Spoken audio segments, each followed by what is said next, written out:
ఇప్పుడు కార్యక్రమాన్ని ఉద్దేశించి ప్రసంగించవలసిందిగా మా గౌరవ కౌన్సిలర్ గారు అరుణ గారిని సాధారణంగా వస్తున్నాం. మన చంద్ర గారు మాట్లాడు. ఇక్కడికి విచ్చేసిన మన అడిషనల్ కలెక్టర్ వీరారెడ్డి గారికి, అదేవిధంగా మన డిస్ట్రిక్ట్ డిఈఓ గారికి, అదేవిధంగా మన హెచ్ఎం గారికి, ఉపాధ్యాయులకు, అదేవిధంగా అసలు ఈ కార్యక్రమము ఇక్కడ జరగడానికి ప్రధాన కారకులైన, అదేవిధంగా దీనికి రూపకర్తలైన అమ్మా నాన్న ఫౌండేషన్ వ్యవస్థాపకులు గట్టు శంకర్ గారికి నా హృదయపూర్వక నమస్కారాలు, అభినందనలు తెలియజేస్తున్నాను.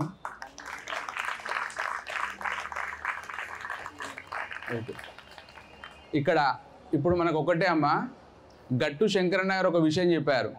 ఏం చెప్పారంటే, నేను అక్కడ ఉన్నాను, అక్కడి నుంచి ఇక్కడికి వచ్చి నేను సేవ చేస్తున్నా అని చెప్పాడు. మీరందరూ కూడా భవిష్యత్తులో అక్కడ కూర్చున్న వాళ్ళందరూ కూడా ఇప్పుడు మీ ఇంచుమించు 100 మందో 200 మందో మీరందరూ కూడా ఒక 200 మంది గట్టు శంకర్ లాగా తయారు కావాలి. ఎందుకంటే ఏ ఒక్కరో చేస్తే ఒక గ్రామమో కానీ, ఒక వీధో కానీ, ఒక దేశమో బాగుపడదు.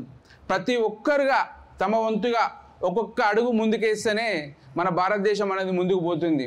అదేవిధంగా మన గట్టు శంకరన్న గారు అలాంటి ఆలోచనతో మొదలుపెట్టి ఈరోజు అమ్మా నాన్న ఫౌండేషన్ అనే ఒక ఫౌండేషన్ స్థాపించి, మీరందరూ బాగా గుర్తుంచుకోవాలి, ఎవరైనా కానీ మనం ఎవరికైనా సహాయం చేస్తే మళ్ళీ వాళ్ళేమో సహాయం చేస్తారనే ఉద్దేశంతో సహాయం చేస్తుంటారు. కానీ ఒక పిచ్చి వారికి కానీ, మానసికంగా వైకల్యం ఉన్న వారికి కానీ ప్రతి ఒక్కరు కూడా ఎలాంటి లాభాపేక్ష లేకుండా కేవలం సేవా తత్పరతోని, సేవా హృదయంతో ఈ విధమైన కార్యక్రమాలను గట్టు శంకర్ గారు ఈ విధంగా చేయడము, సేవా భారత్ అనే సంస్థ ద్వారా చేయడం అనేది మనందరం కూడా గర్వించదగ్గ విషయం. ఎందుకంటే మీరు ప్రతి ఒక్కరు గమనించాల్సిన విషయం, పిల్లలు మీకు మరీ చెప్తున్నా నేను, ఒకటి, మనమంతా కూడా ప్రాంతాల వారీగా, కులాల వారీగా, మతాల వారీగా, వర్గాల వారీగా విడిపోయాం.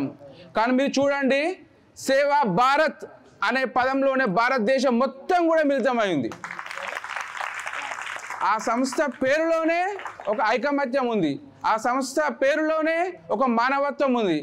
అందరికీ ఒకటే విధంగా చెప్తున్నా, ఈ విధంగా మీరు అందరూ కూడా శంకరన్నను ఆదర్శంగా తీసుకొని ఈ విధంగా ముంగడు పోవాలి. అదేవిధంగా ఈ స్కూల్లో అవసరమైన ప్రతి సౌకర్యాన్ని కల్పించి ఇక్కడ విద్యార్థులకు, అంటే మీ మాటల ద్వారా, ఇక్కడ మేడం చెప్పిన మాటలు కానీ, తర్వాత శంకరన్న గారు వాళ్ళు నాతో మాట్లాడలేదు, వారు మాట్లాడుకునే మాటల ద్వారా నాకు అర్థమైన ఏంటంటే, దీని ఒక కార్పొరేట్ స్కూల్కు ధీటుగా దీన్ని తయారు చేయాలని నాకు సంకల్పం వాళ్ళలో కనిపిస్తుంది.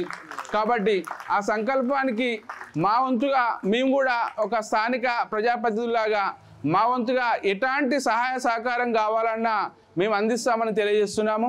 ఈ అవకాశం ఇచ్చిన మన పాఠశాల యాజమాన్యం గారికి, ఇక్కడికి వచ్చిన పెద్దలందరికీ కూడా మరొకసారికి నమస్కారాలు తెలుసుకుంటూ ముగిస్తున్నాను. Thank you.